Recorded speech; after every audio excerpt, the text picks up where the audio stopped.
for welder qualification, okay, and qualification of welding procedures. So a welder who is qualified using the bend test is a good guy. He's a good guy. He knows that guy is a knowledgeable guy. He knows so many things. He has so many things in him.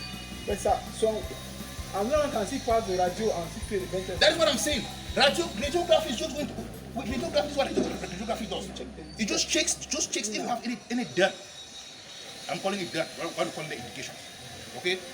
If you have any slack inclusions, lack of fusion, or maybe a porosity in there, if there's nothing like that, okay, it's accepted. No undercourse, no undercourse here. It's accepted.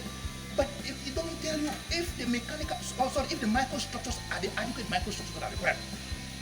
And that is only possible. That is only you can only be sure of that. If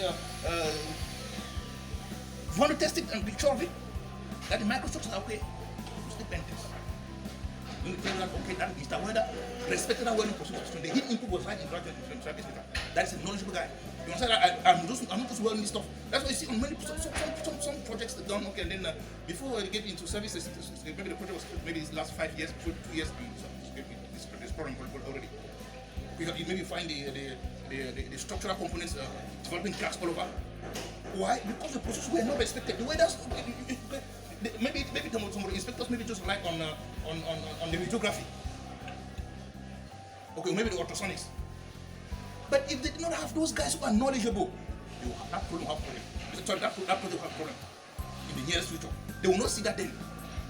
Because just maybe to 2 years, oh, you see that it's collapsing. What's happening? But you did all engineering right. What is happening? Is it magic? It's not magic. Those guys do not respect the welding procedures. That is what we stand. We stamping out. We stand against.